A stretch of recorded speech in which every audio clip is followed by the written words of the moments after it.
Hello everyone, स्वागत है आप सभी का एक बार फिर से आपके अपने यूट्यूब चैनल मैट केम क्लासेस में। आज आप सभी के सामने एक बहुत ही ज्यादा इंपॉर्टेंट सेशन के साथ आकर हम लोग जुड़ गए हैं, जो कि है आपका Uttar Pradesh public service commission के द्वारा जो असिस्टेंट टीचर या फिर एलटी ग्रेड की जो वैकेंसी आई है, उसमें साइंस सब्जेक्ट के प्रीवियस ईयर ट्रेंड के एनालिसिस को आज हम लोग डिस्कस करेंगे।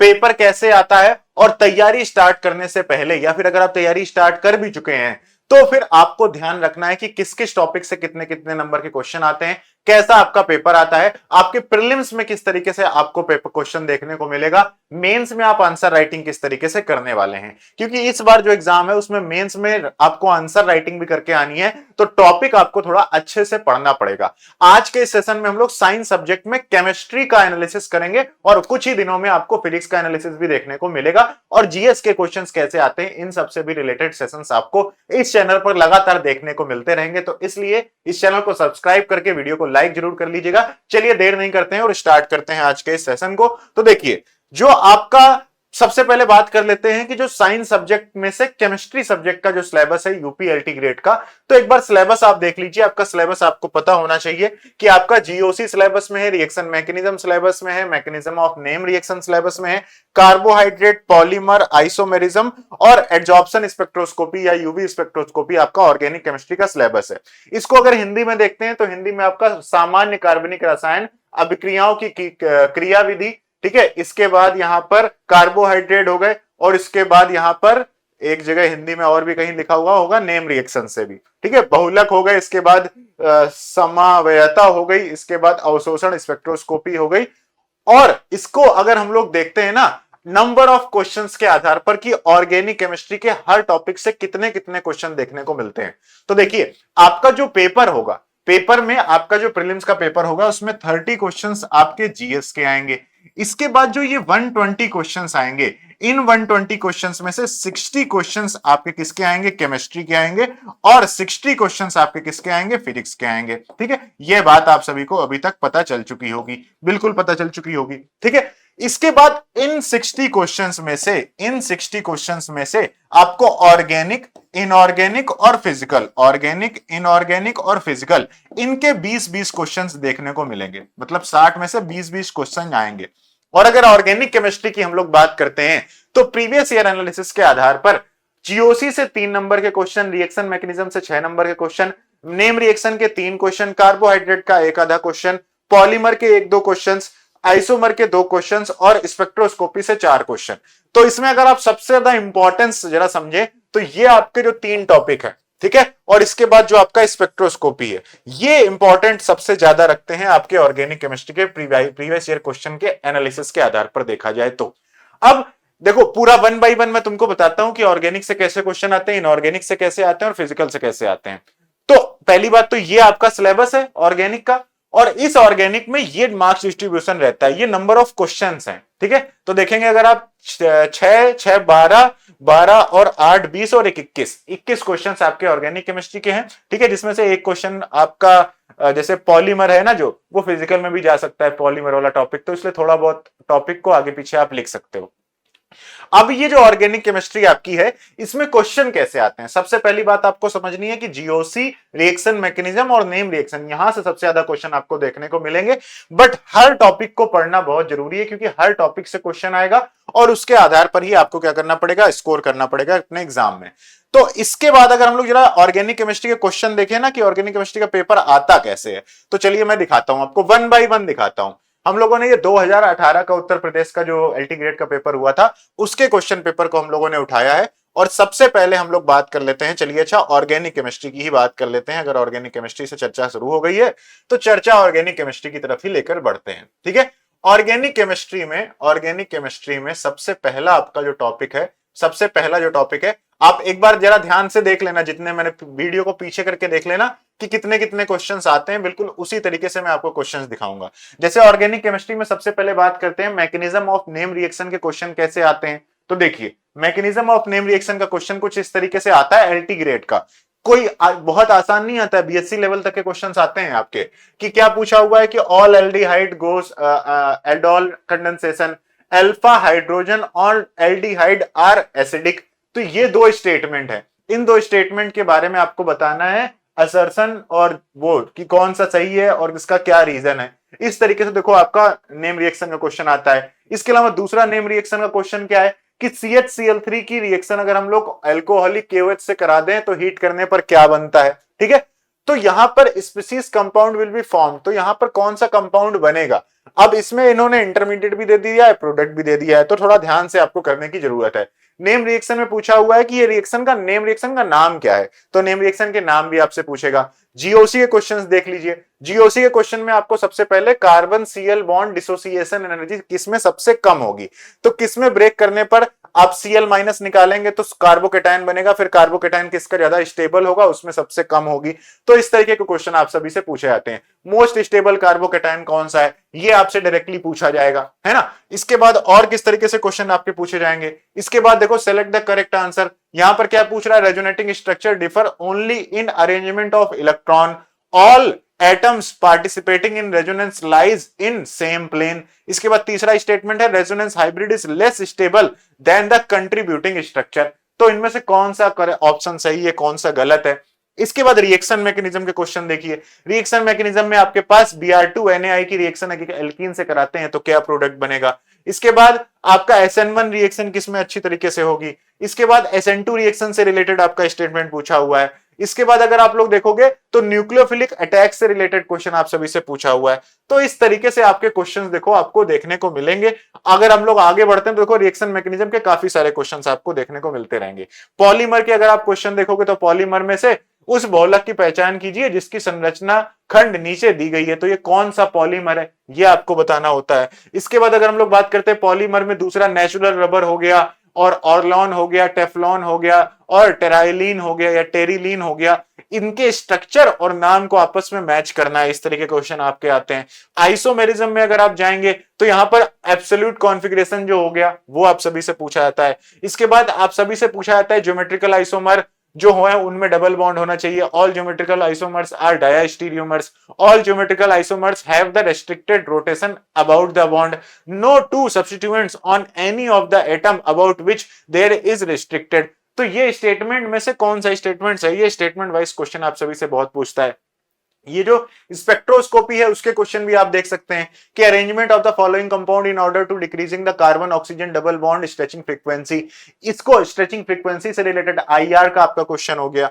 इसके बाद देखिए जरा ध्यान से कि Vmax की वैल्यू IR स्पेक्ट्रम में जो होती है, विच of the following does not affect the position of Vmax। Vmax की जो वैल्यू होती है IR स्पेक्ट्रम में किससे प्रभावित नहीं होती है, हाइड्रोजन बॉन्ड से प्रभावित नहीं होती, इंडक्टिव इफेक्ट से, फर्मी रेजोनेंस से, डॉपलर इफेक्ट से। तो सारी की सारी चीजों का डिटेल में आपको पता होना चाहिए, क्योंकि जितने भी क्वेश्चन यहां पर मैं आपको बता रहा हूं, ध्यान रखना कि ये सारे के सारे क्वेश्चन से रिलेटेड अब आपको आंसर राइटिंग भी इस बार करनी पड़ेगी। तो बहुत ज्यादा नहीं, बट हर चीज के बारे में नॉलेज होनी चाहिए। 1 लाइनर 2 लाइनर टाइप से आपको हर टॉपिक का आइडिया होना चाहिए। इसके बाद लैम्डा मैक्स आपका हो गया कि निम्नलिखित में से निम्न में से 273 नैनोमीटर पर किस यौगिक के लिए लैम्डा मैक्स होगा। तो ये आपका स्पेक्ट्रोस्कोपी के बड़े सिंपल से क्वेश्चन है। इसके बाद जब स्पेक्ट्रोस्कोपी आप पढ़ते हैं तो वहां पर सिग्मा से सिग्मा स्टार, एन से सिग्मा स्टार, पाई से पाई स्टार, एन से पाई स्टार में न्यूनतम ऊर्जा किसमें लगेगी, ये आपसे क्वेश्चन पूछा गया है। ठीक है, तो ये आपके क्वेश्चन है। कार्बोहाइड्रेट का भी देखिए आपका क्वेश्चन देखने को मिलता है कि ग्लूकोज और फ्रक्टोज फॉर्म आइडेंटिकल ओसाजोन्स बिकॉज, क्यों होता है ऐसा, तो इससे रिलेटेड आपका स्टेटमेंट है। तो ये आपके क्वेश्चन है किसके, ऑर्गेनिक केमिस्ट्री के। इस तरीके के क्वेश्चंस आपको मैंने टॉपिक वाइज करके दिखाए हैं। एक बार वीडियो को पॉज करना, हर टॉपिक में मैंने आपको जितने क्वेश्चन दिखाए हैं उतने ही क्वेश्चन आपको मैंने वहां एनालिसिस में भी करके दिखाया है। तो इससे आपको एक आइडिया लग जाएगा किस चीज का, कि आपका क्या कहते हैं, किस किस टॉपिक से कितने कितने क्वेश्चन आते हैं और कैसे क्वेश्चन आते हैं। अब चलिए हम लोग आगे बढ़ते हैं और आगे बढ़ के हम लोग देखते हैं कि हमरा इनऑर्गेनिक केमिस्ट्री क्या है, इनऑर्गेनिक केमिस्ट्री का कैसा सिलेबस आएगा। इनऑर्गेनिक केमिस्ट्री में कितने टॉपिक हैं आपका, structure of atom, periodic properties, chemical bonding, coordination chemistry और ऑक्सीडेशन रिडक्शन, तो एक तरीके से इलेक्ट्रो का टॉपिक हो गया है और रेडियो एक्टिविटी हो गया है। तो मैंने इनऑर्गेनिक में लिख दिया है, आप उसी हिसाब से इसको अरेंज कर सकते हो। ठीक है, इसके बाद देखिए परमाणु की संरचना, तत्वों का आवर्ती गुण, रासायनिक आबंधन, जैव अपचयन एवं उपचयन, उसके बाद रेडियो सक्रियता। तो ये हिंदी में भी आपका सिलेबस है। तो अगर इनऑर्गेनिक केमिस्ट्री का मार्क्स डिस्ट्रीब्यूशन देखेंगे ना कि कितने कितने क्वेश्चन किस किस टॉपिक से आते हैं, तो जरा आप ध्यान से देखिए, हर टॉपिक से क्वेश्चन आते हैं। बॉन्ड स्ट्रक्चर ऑफ एटम हो गया, पीरियोडिक प्रॉपर्टी हो गई, केमिकल बॉन्डिंग हो गई, कोऑर्डिनेशन हो गई और रेडियो एक्टिविटी हो गई। तो इसमें आपको ये दोनों टॉपिक ज्यादा ध्यान रखने, इनसे ज्यादा क्वेश्चन पूछे जाते हैं आपके मेंस में भी, इनसे ज्यादा क्वेश्चन आप सभी से देखने को मतलब आपको देखने को मिलेंगे मेंस में। कैसे क्वेश्चन आते हैं इनऑर्गेनिक केमिस्ट्री के, चलिए इनऑर्गेनिक केमिस्ट्री के क्वेश्चन देख लेते हैं, टॉपिक वाइज टॉपिक्स देखेंगे। ठीक है, ये स्ट्रक्चर ऑफ एटम के क्वेश्चन देखो। स्ट्रक्चर ऑफ एटम में आपका हाइजेनबर्ग अनिश्चितता का जो सिद्धांत है उसका जो फॉर्मूला होता है वो क्या होता है। इसके बाद हाइड्रोजन एटम जो हो गया उसमें when electron returns to the ground state from the higher energy level Lyman series is obtained, तो Lyman series हो गई। इसके बाद the wavelength of the spectrum line of Lyman series are in which region, ultra UV region में होती हैं या किस रीजन में होती हैं। तो आपको स्ट्रक्चर ऑफ एटम को भी थोड़ा डिटेल में अच्छे से पढ़ने की जरूरत है। ठीक है, अब अगर आप जीआईसी की तैयारी कर रहे हो और उसके साथ इसकी एलटी ग्रेड की तैयारी करें तो आपके लिए बहुत सही रहेगा, क्योंकि उसमें आप जीआईसी की तैयारी करोगे तो एलटी ग्रेड बड़े आसानी से आपसे क्रैक हो जाएगा। ठीक है, इसके बाद हम लोग देखते हैं दूसरा और एटॉमिक स्ट्रक्चर से आपका जो स्ट्रक्चर ऑफ एटम है उसमें एजीमुथल क्वांटम नंबर हो गया, उससे वो क्या बताता है स्ट्रक्चर के बारे में, उससे रिलेटेड आपका ये क्वेश्चन हो जा रहा है। पीरियोडिक प्रॉपर्टी के क्वेश्चंस काफी ज्यादा देखने को मिलते हैं। अब ये टॉपिक आपका केमिकल बॉन्डिंग से भी ओवरलैप करता है, तो उससे भी आप समझ लेना कि मैक्सिमम लैटिस एनर्जी किसमें होगी, फजान रूल लगाना है आपको। इसके बाद मैक्सिमम आयनिक मोबिलिटी किसकी होगी, जिसका साइज छोटा होगा उसमें हाइड्रेशन ज्यादा हो जाएगी, मोबिलिटी कम हो जाएगी। इस तरीके के पॉइंट्स आपको ध्यान रखने हैं। इसके बाद following oxidise is most basic, तो ये आपका मेन ग्रुप में ही जो आपका पीरियोडिसिटी है उसमें आपका ये आ जाता है टॉपिक, बेसिसिटी आपको बतानी है।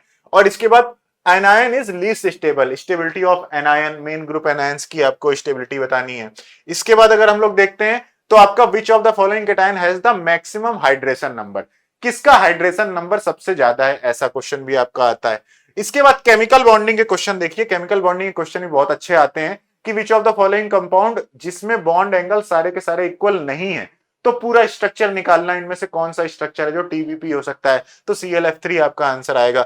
तो इस तरीके से क्वेश्चन आपका आ गया। फिर XeOF4 में कह रहा है the total number of lone pairs कितने हैं, तो कितने हैं total number of lone pairs, ये आपको आंसर करना है। इसके बाद जो कंपाउंड हो जिसमें स्पीसीज हैव अनडिस्टॉर्टेड ऑक्टाहेड्रल, किसका ऑक्टाहेड्रल स्ट्रक्चर परफेक्ट है, मतलब अनडिस्टॉर्टेड होना चाहिए, तो ये आपके सामने ऑप्शन है। इसके बाद अगला क्वेश्चन बॉन्डिंग का अगर आप देखोगे तो compound having bi pyramidal structure, उसका हाइब्रिडाइजेशन क्या होगा। ऐसे बढ़िया बढ़िया क्वेश्चन आपको बॉन्डिंग को देखने को मिलेंगे। और अनडिस्टॉर्टेड ऑक्टाहेड्रल स्ट्रक्चर तो यहां पर हो गया। अच्छा, इसीलिए एक क्वेश्चन मेरा ज्यादा हो जा रहा था, 121 क्वेश्चन आ जा रहे थे, क्योंकि जो एक क्वेश्चन ये डबल 2 बार मैंने लिख दिया है। इसके बाद विच of the following compound has the permanent dipole moment, तो परमानेंट डाइपोल मोमेंट भी आपका स्ट्रक्चर से ही निकलता है। ठीक है, तो कोऑर्डिनेशन केमिस्ट्री के क्वेश्चन देखते हैं। विच of the following ion contains the maximum number of unpaired electron, आपको कोऑर्डिनेशन केमिस्ट्री का देखिए सिंपल सिंपल से क्वेश्चन है। इसके बाद H2O as a weak field ligand है, ये भी दे रखा है, और उसके बाद पूछा है कि MnH2O6 में कितने आपके अनपेयर्ड इलेक्ट्रॉन होंगे। इसके बाद अगर आप डेल्टा को भाई पेयरिंग एनर्जी की वैल्यू जो है वो ज्यादा है डेल्टा O से, तो वही हाई स्पिन और लो स्पिन के लिए आपको बता दिया है। D4 का इलेक्ट्रॉनिक विन्यास क्या होगा, आप सभी से पूछा है। रेडियो एक्टिविटी के क्वेश्चन आप देखेंगे तो आपका 92 यूरेनियम 28 डिसइंटीग्रेट होता है। Which one of the following stable element is formed as end product, तो कौन सा स्टेबल प्रोडक्ट बनेगा, तो आपका N/P रेशियो, वही सारी की सारी चीजें। इसके बाद आपका हाफ लाइफ दे रखी है, ठीक है, और डिसइंटीग्रेशन इफ इट्स, अच्छा हाफ लाइफ पूछी हुई है और इंटीग्रेशन डिसइंटीग्रेशन कांस्टेंट दे रखा है, बहुत ही सिंपल सा हो गया ये तो क्वेश्चन, T12 0.693 अपॉन लैम्डा। ठीक है, इसके बाद केमिकल काइनेटिक्स, अब फिजिकल केमिस्ट्री में चलिए आ जाते हैं। तो ये क्वेश्चन आपके इस तरीके के आते हैं इनऑर्गेनिक केमिस्ट्री के। समझ में आ गई बात आप सभी को। अब हम लोग बात करते हैं आपके फिजिकल केमिस्ट्री के सिलेबस की, कि भाई फिजिकल केमिस्ट्री का क्वेश्चन पेपर कैसा आता है। फिजिकल केमिस्ट्री का सिलेबस में आपके पास काइनेटिक्स है, थर्मो है, इक्विलिब्रियम है, आयनिक इक्विलिब्रियम है, और उसके बाद आपका सॉल्युबिलिटी है, और वो ऑक्सीडेशन रिडक्शन भी है। ठीक है, तो इलेक्ट्रो भी है आपकी एक तरीके से। तो अगर हम लोग इसका टॉपिक वाइज एनालिसिस देखेंगे तो oxidation reduction that is electro, उससे 2 क्वेश्चन आते हैं, आयनिक इक्विलिब्रियम से 5 आते हैं, केमिकल इक्विलिब्रियम से 4 आते हैं, थर्मो से 5 आते हैं, केमिकल काइनेटिक्स से 4 आते हैं। मतलब सबसे इक्वल नंबर ऑफ क्वेश्चंस ही देखने को मिलते हैं। ध्यान रखिएगा, हर टॉपिक से लगभग इक्वल नंबर के क्वेश्चंस आपको देखने को मिलेंगे, तो हर टॉपिक को पूरा मन लगाकर बहुत अच्छे से आपको तैयार करना है। अब फिजिकल केमिस्ट्री के क्वेश्चंस भी चलिए एक बार नजर लगा लीजिए कि किस तरीके के क्वेश्चंस आपको आते हैं, किस तरीके के क्वेश्चंस की प्रैक्टिस आपको करनी है और कहां से करनी है, कैसे करनी है, मैं अभी सब आपको बता दूंगा। ठीक है, जैसे पहला क्वेश्चन हम लोग देख लेते हैं, केमिकल काइनेटिक्स के क्वेश्चंस कहते आते हैं। केमिकल काइनेटिक्स का क्वेश्चन कुछ इस तरीके से आप सभी से पूछा जाता है क्या कि with the reference to the catalysis which of the following statement is सही, करेक्ट है ना, सही नहीं। तो कैटलिस्ट जो होता है वो लोअर कर देता है energy of activation of the reaction, overall change in the energy of the reaction is unaffected, overall energy change नहीं होती है और एक्टिवेशन एनर्जी कम हो जाती है। इसके बाद अगर इसमें आगे आप बढ़ेंगे कि आपको रेट लॉ दे रखा है और फिर बी के रिस्पेक्ट में ऑर्डर ऑफ रिएक्शन क्या है, ये आप सभी से पूछा है। इसके बाद देखिए जरा ध्यान से, Arrhenius equation, want of differential method जो है, और इसके बाद फर्स्ट ऑर्डर रिएक्शन के लिए और जीरो ऑर्डर रिएक्शन के लिए चार एक तरीके से पॉइंट्स दे रखे हैं और आपको बताना है भाई कि इनमें से कौन सा स्टेटमेंट सही, कौन मैच नहीं है करेक्टली। ठीक है, इसके बाद आगे बढ़िए, temperature of the reaction is increase the activation energy is lowered, ये स्टेटमेंट सही है। या फिर reaction occurs when the reacting molecules have less energy than the threshold energy, तो ये स्टेटमेंट सही है कि गलत है। आयनिक इक्विलिब्रियम के क्वेश्चन देखिए जरा ध्यान से, बफर सॉल्यूशन, उन सब चीजों से रिलेटेड क्वेश्चन कि सॉल्ट जो है इनमें हाईएस्ट पीएच किसका होगा, तो किस किस तरीके के एसिड और बेस से मिलकर बना है सॉल्ट, उसके आधार पर जो आंसर दिया जाता है वो है आपका आंसर। इसके बाद के डब्ल्यू, के और C are the ionic product, और इसके बाद आपको ये दे रखा है भाई डाइल्यूशन लॉ जो आपका होता है, उससे रिलेटेड क्वेश्चन आप सभी का पूछा गया है। इसके बाद के डब्ल्यू से रिलेटेड क्वेश्चन है कि भाई इस ताप पर के डब्ल्यू की वैल्यू क्या होगी, उन्होंने H प्लस आयन की कंसंट्रेशन दे दी है। अब देखो इन्होंने कंसंट्रेशन दी है H3O प्लस आयन की, जिसमें वाटर की और H प्लस की दोनों की इंक्लूडेड है, तो आपको H प्लस और OH माइनस आयन की कंसंट्रेशन से KW की वैल्यू आपको यहां पर निकालनी है। इसके बाद एक मिनट रुक जाइए, फोन आ जा रहा है, इसको तो हम लोग ऑफ कर देते हैं। ठीक है, तो यहां पर आपका अगर हम लोग देखते हैं कि हाँ, विच of the following is not a buffer solution, इससे आपको क्वेश्चन पूछा गया है। केएसपी के लिए पूछा गया है, PbI2 और केएसपी और सोलिबिलिटी में क्या रिलेशन होगा। केमिकल इक्विलिब्रियम के अगर हम लोग क्वेश्चन देखते हैं तो विच of the following will change the value of equilibrium constant. ठीक है, इसके बाद रिवर्सिबल रिएक्शन है, which one of the following equilibrium constant suggest that the fastest completion of the reaction. भाई बताओ, सिंपल सिंपल से आपके क्वेश्चन है, Kp इक्वल टू Kc किस रिएक्शन के लिए होगा। इसके बाद आपका N2 प्लस थ्राइस H2 से ट्वाइस NH3 की वैल्यू दे रखी है, विच of the following reaction is the most favourable for the formation of ammonia, मतलब कौन सा आपका भाई कि क्या करेंगे तो क्या कहते हैं रिएक्शन फॉरवर्ड डायरेक्शन में तेजी से बढ़ेगी। थर्मोडायनेमिक्स का क्वेश्चन देखिए, आपके पास Cp delta H, Cp minus Cv, Cv delta T, इनमें से कौन सुमेल नहीं खा रहा है, कौन मैच नहीं कर रहा है सही से। इंथैल्पी हो गई, इंटरनल एनर्जी हो गई, इनसे रिलेटेड आपको स्टेटमेंट आप सभी से पूछे हुए हैं। इसके बाद क्या पूछा हुआ, हीट इंजन से रिलेटेड, देखो उसका ऑपरेटिंग टेम्परेचर दे रखे हैं और हीट इंजन की जो दक्षता है या फिर जो उसकी एफिशिएंसी है वो आप सभी से पूछा हुआ है। इसके बाद देखिए जरा ध्यान से, विच of the following reaction at temperature T, what is the correct relation between delta H and delta U, delta H and delta U equal to delta NGRT वाला वो रिलेशन आप सभी से पूछा हुआ है। इसके बाद जो गिब्स हेल्महोल्ट्ज इक्वेशन होती है वो कहां पर अप्लाइड होती है, वो एप्लीकेबल होती है क्लोज सिस्टम के लिए और वो रिलेट करती है फ्री एनर्जी और एंट्रोपी को, तो इसका आपको स्टेटमेंट वाइज करेक्ट आंसर बताना है। ऑक्सीडेशन रिडक्शन में जाएंगे इलेक्ट्रो में, तो भाई दो सेल की हाफ सेल की वैल्यू दे रखी है और एक दूसरे तीसरे हाफ सेल की क्या कहते हैं E0 की वैल्यू पूछ रहा है आप सभी से। इसके बाद स्टैंडर्ड रिडक्शन पोटेंशियल दे रखा है और पूछ रहा है कि स्ट्रॉन्गेस्ट रिड्यूसिंग एजेंट कौन होगा, तो आपको मीनिंग पता होनी चाहिए, ये आप सभी से पूछ रहा है। तो ये आपका कुल मिलाकर पूरे पेपर का एक तरीके का एनालिसिस है कि क्वेश्चन किस तरीके के आते हैं, और ये जो क्वेश्चन है इस तरीके क्वेश्चंस आपको प्रीलिम्स में देखने को मिलेंगे।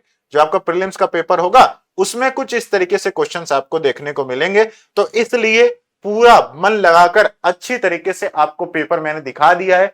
अब उसी पॉइंट के आधार पर आप सभी को एलटी ग्रेड की अपनी तैयारी करनी है, और अगर आप एलटी ग्रेड की तैयारी करना चाहते हैं तो मैटकेम क्लासेस के ऐप पर कंप्लीट कोर्स अवेलेबल है साइंस का, जिसमें आपको GS plus physics plus chemistry complete preparation कराई जाएगी। डेमो क्लासेस आपको मैटकेम क्लासेस के ऐप पर मिल जाएंगी। ठीक है, तो ये आपका भाई पूरा का पूरा पीवाईक्यू एनालिसिस है, मैंने आपको पूरा एनालिसिस करके दिखा दिया है। अब आपको मुझे नहीं लगता है किसी तरीके की समस्या होनी चाहिए, अच्छी तरीके से आपको पेपर का आइडिया लग गया है। आप केमिस्ट्री के साथ साथ आप जीआईसी की वैकेंसी को भी जरूर फिल करिएगा, और एलटी ग्रेड तो आपको बिल्कुल 100% ज्वाइन कर लेनी है, ठीक है। फिजिक्स का भी कोर्स आपको ऐप पर बहुत बढ़िया मिलेगा। उसके लिए क्या करना है, मैटकेम क्लासेस का ऐप डाउनलोड कर लीजिए या मैटकेम क्लासेस की वेबसाइट पर विजिट कर लीजिए, दोनों ही लिंक आपको डिस्क्रिप्शन में मिल जाएंगे। वहां पर आप जैसे पहुंचेंगे आप जाइएगा और उसके बाद यहां पर कैटेगरी सिलेक्ट करिएगा। जैसे मैं इसको रिफ्रेश करता हूं वेबसाइट को, तो उसके बाद यहां पर कैटेगरी, अच्छा भी नहीं पूछेगा, आपको कैटेगरी सबसे पहले पूछी जाएगी। आप कैटेगरी सिलेक्ट करना, जीआईसी सेलेक्ट कर लेना या फिर आप एलटी ग्रेड यहां से सिलेक्ट करेंगे। और एलटी ग्रेड सेलेक्ट करने के बाद जब आप यहां पर होम पेज पर जाएंगे या ऑल कोर्सेज पर जाएंगे तो आपको ये एलटी ग्रेड का कोर्स मिल जाएगा। थोड़ी सी फीस आपको लगेगी, बाकी जगह से थोड़ी ज्यादा लग रही होगी, बट आपको सबसे बढ़िया कंटेंट यहां पर हम प्रोवाइड करेंगे, क्योंकि सिर्फ और सिर्फ आपको प्रीलिम्स नहीं देना है, मेंस भी देना है, आंसर राइटिंग की टेस्ट सीरीज भी आपको दी जाएगी और अच्छे टीचर्स से दी जाएगी, जो मतलब वेल एजुकेटेड टीचर्स हैं, आईआईटीज के टीचर्स हैं, ठीक है, जो ऑलरेडी गवर्नमेंट टीचर्स हैं, उनसे आपको इस कोर्स में पढ़वाया जाएगा। तो this is going to be one of the finest course for your preparation. LT grade के कोर्स को डिस्क्रिप्शन से जाकर अभी ज्वाइन कर लीजिए और अपनी तैयारी स्टार्ट कर दीजिए, क्योंकि आपका एलटी ग्रेड का पेपर जो है वो नवंबर दिसंबर में हो सकता है, प्रीलिम्स का इसका एग्जाम, ठीक है। तो जीआईसी एलटी ग्रेड साथ में ही चलता रहेगा, तो जब जीआईसी और का होने वाला है उसी टाइम मानकर चलना कि आपका एलटी ग्रेड का भी एग्जाम हो जाएगा, ठीक है। So that is all the information I wanted to share with all of you guys. कोई भी क्वेरी हो, कोई भी डाउट हो, कोई भी क्वेश्चन हो तो कमेंट जरूर करिएगा। फिलहाल अभी इस वीडियो में इतना ही रखते हैं, फिर मिलूंगा आप सभी से। इस चैनल को सब्सक्राइब करके रखना, ये जो बैच है इसकी डेमो क्लासेस और एलटी ग्रेड से रिलेटेड बहुत सारे सेशंस इस चैनल पर आने वाले हैं, तो चैनल को सब्सक्राइब करके रख लेना। Thank you so much guys once again for watching this video. Take care, all the best, bye bye.